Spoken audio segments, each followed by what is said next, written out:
Okay, so you're sitting anywhere. Could be a chair, could be a recliner.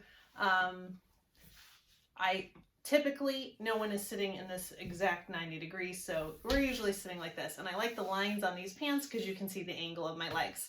But what is important first, as I've always liked to talk about, is engage as much of your body as possible by lifting your body and engaging as many of your muscles here as possible.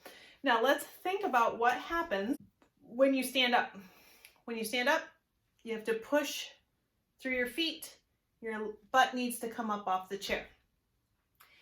You can engage these muscles without having to do the whole standing up and walking, and it's very important to do so. So encourage the person that you're taking care of to get their pelvis in a neutral position. So this is not neutral, neither is this.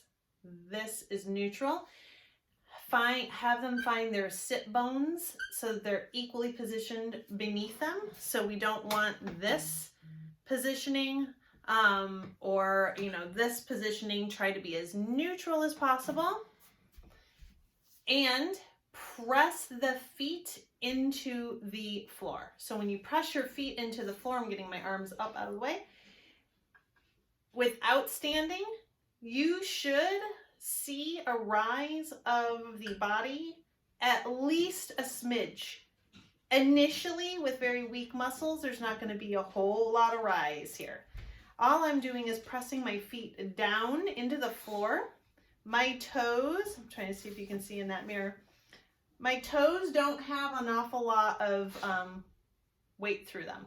That is how we are sure that we're engaging the right muscles. Pressing with your heels down, keeping your knees in a neutral position and not locked. Press down, keep that muscle engaged for a few seconds, let it go. Press down, let it go. So right here, what's happening is I can stick my hand underneath there. I can feel those muscles turning on, right? Squeeze this towel, different muscles are working. You can see that by me putting my hand right on there, and you can see that white line moving, okay? So try to get to 10, 15 of these. Hold them for ideally 5 seconds, which is way longer than you think. But if you can't, then at least do, 3 seconds. Doing them fast is less effective, in my opinion, because you're just turning them on and off, on and off, on and off. And if you can turn them on, hold them for a little while and relax, you're going to have a different distribution of blood flow. Okay. So this is also a great strengthening activity as well. So getting these muscles going is going to help somebody to push and stand up. You don't want to have to pick someone up from under the arms or have to grab them at the back.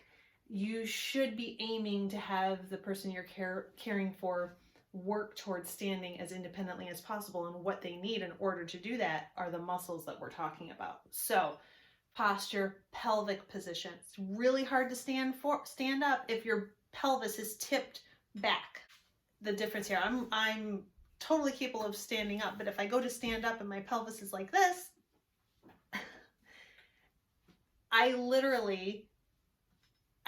I cannot do it.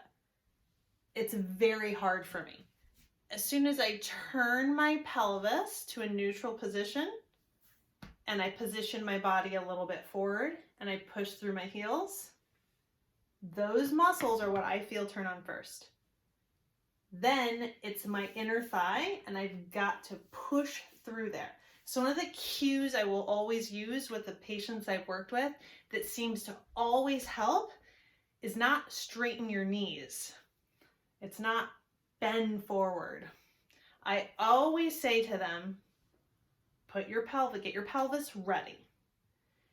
Ready? Feel where you are. Now push through your heels. Now lean forward, and it almost always works.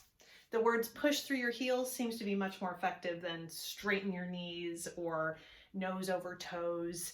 Because I can get my nose over my toes, but if I'm not pushing the right way and my pelvis is the wrong way, I'm just going to fall. analyzing this movement yourself. Work on it.